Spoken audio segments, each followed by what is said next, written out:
Hey everyone, Hernan Colmenero here, and I am at the Donna Farm with Nicole, and today our lesson will be talking about the importance and uses of plants. Stay tuned, we're going to get started. Well, let's take a minute and try to think of our world without plants. I don't think I can imagine a world without plants. Because our world couldn't survive without plants. They absorb carbon dioxide and produce oxygen for us to breathe. Without that, we wouldn't be able to breathe on Earth. Our plants give us life, and it cleans the polluted air. Our food chain would be broken and wouldn't really exist because herbivores wouldn't be able to eat anything, so they wouldn't exist. They wouldn't be able to survive. Carnivores wouldn't be able to prey on herbivores because of that. We wouldn't have any burgers. Yikes, I love those burgers. People use plants in many ways. We eat them, we use them for clothing, we use them for many different things around the world. Every culture is different. That tree can theoretically be made into a handle for that wheel hose. So this nursery that's falling apart here from Hurricane Hannah's damage, and that fence, literally everything, it's all made out of plant material.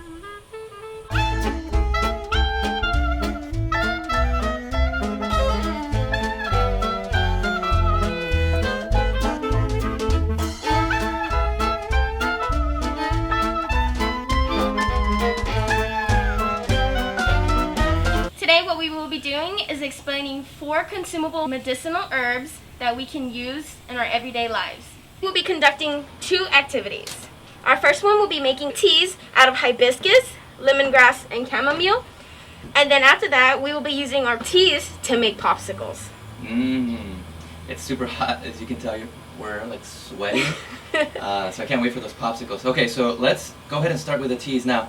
How does this relate to the importance and uses of plants? Remind us. Okay, well, just a caution, this is not medical advice, it is just information for you guys to know. Okay, good to know. Thank you. First of all, what is a tea? So basically, we're using herbs and flowers, and we're infusing them together, making the 2 compounds into a liquid. So, did people used to, before H-E-B and grocery stores and whatnot, did they make teas out of herbs and flowers? Yes, it has been used for many, many years. Many cultures use them for healing remedies. A lot of the Hispanic and Mexican culture have used this for generations, and it's still passed down to this day. Awesome. So let's get started, yeah? Our first items that we're going to need is some hibiscus, some lemongrass, and some chamomile. You don't have to make all 3 of them. This is just optional, whichever flavor you like best. We're also going to need 3 jars that can actually be heated. You can either drink it hot or cold. I definitely want my drink cold. We also have some sugar. Okay, after you have those things, you can either make it old school style, boiling water in a pot, or you can use a brewer. So this is what I have here. This is a brewer. And this, you put ice in here and fill it up with water. And then inside is where you would put a coffee filter. And you would place your herbs inside, press the button, and brew your tea. So is that kind of like a coffee brewer, except specifically for tea? Of course, yes. It really is. Cool. So we could just use our coffee makers at home? Yes, our you can. Coffee makers. Yes, you can. You can use the filters, and you place some pinch of lemongrass or whatever herb you want to use. Close it up, press your measured thing, and there it goes. So correct me if I'm wrong, but we can also just grab or buy some loose leaf or dried tea that comes in a box from our grocery store, and then put that into some hot water, let it brew, and Yes. we have tea? Yes, you Is that can. right? You can either grow it in your garden, but if you do that, you have to wash it and clean it, make sure you get all the dirt off. Then you would place it either in a box, and you can put it outside, and it'll dry up. I do like the fact that I can harvest some things from my own garden, like rosemary or even citrus leaves. I've heard those make a really good tea. Yes, they really, really do. And they all have different flavors, so it just depends on what you like best.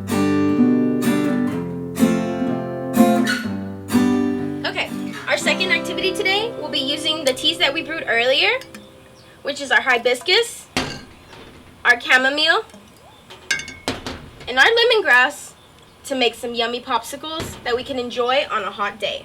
The items that you are going to be needing: popsicle sticks, and a basic ice tray. We are going to fill up our trays with either all 3 of our teas, or we can just do one. We're going to add some extra fruit, but when you cut it, make sure you have an adult present to help you out. What is that crazy looking fruit? This crazy looking fruit is called dragon fruit. This used to be a flower, and you can see it from the top. It looks like dragon skin.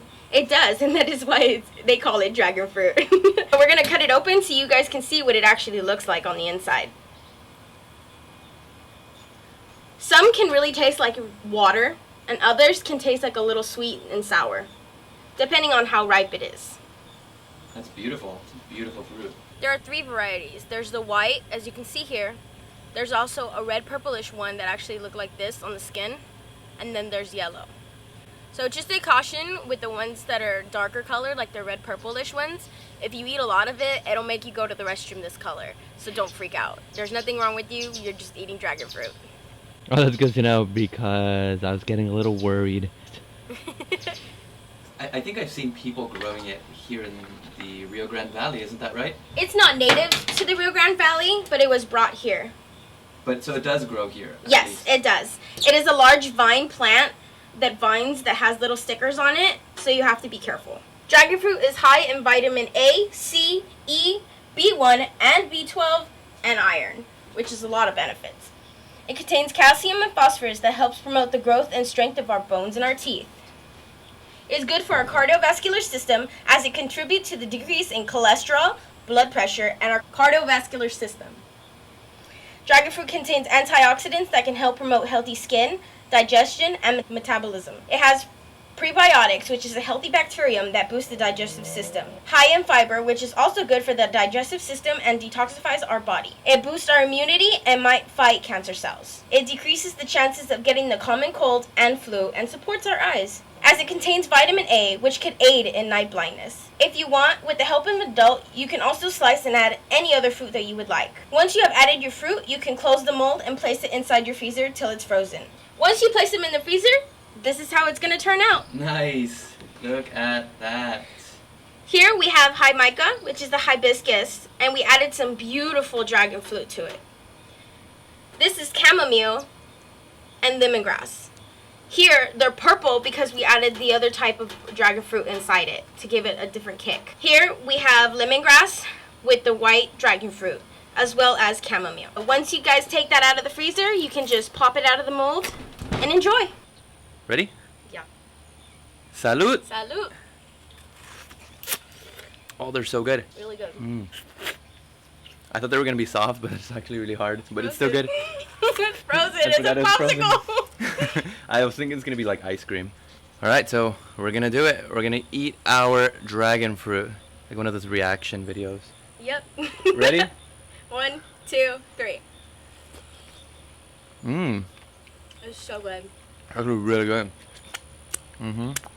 Dragon fruit. I say we have seconds. Is there seconds? Yep. Alright, y'all. Well, I hope you've enjoyed this video. And now you know how to make some fresh brewed iced tea at your house using some local herbs, and how to make popsicles. So thank you, Nicole. Appreciate that. And we'll see you next time. I hope you guys enjoyed it. Bye.